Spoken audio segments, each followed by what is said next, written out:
Le conflit entre Bambuto FC de Mbouda et la Fédération camerounaise de football que dirige le goléador Samuel Eto'o fils s'envenime. Lors d'un point de presse hier dans la ville de Douala, le DG des Mangwa Boys qui n'a pas pu obtenir sa licence CAF de la FECAFOOT pour prendre part à la Coupe de la CAF, a fait des révélations fracassantes. Avant que la note de suspension de Bambuto ne sorte, le président de la FECAFOOT m'a reçu pendant plus de 45 minutes, et nous avons échangé. Il me dit que Bambuto est contre lui. Je lui réponds, nous ne sommes pas contre vous, nous sommes là pour notre association qui ne fonctionne pas bien, et nous voulons redresser notre association de clubs qui ne marche pas bien. Nous ne sommes ni contre la fédération, ni contre votre personne. Voilà comment le conflit commence, parce qu'il pense que Bambuto est contre lui.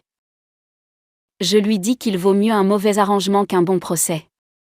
Les présidents de clubs sont disponibles à ce qu'on s'asseye autour d'une table pour voir ce qu'on peut faire pour arranger les choses. Il me dit, jamais, je peux pas m'asseoir avec des personnes suspendues. Il me dit par la suite qu'il a déjà donné des instructions à son secrétaire général pour fouiller dans les dossiers de Bambuto, et trouver un problème pour nous nuire. Je croyais que c'était la blague. Mais ensuite il dit qu'il va nous suspendre, parce que nous siégeons avec des présidents des clubs suspendus et des gens suspendus. C'est ainsi qu'il se concentre sur Bambuto avec des faux problèmes. A déclaré Pascal Dissoc qui également énuméré les lignes de dette de la FECAFOOT vis-à-vis de son club qui se chiffre à plus de 100 millions de CFA. En effet, la FECAFOOT doit à Bambuto la prime finaliste Coupe du Cameroun 2021-2022, la prime vainqueur Super Coupe 2021 à 2022, la prime vice-champion 2023, le reste des subventions, sa cote par des sponsors, sa cote par des recettes des playoffs, la prime du meilleur fan club. Une dette de plus de 100 millions de francs CFA dont la FECAFOOT aurait pu retenir à la source le montant réclamé à Bambuto pour les salaires impayés et lui délivrer sa licence CAF. Le club de Mbouba compte traîner la FECAFOOT devant les juridictions compétentes pour être rétabli dans ses droits.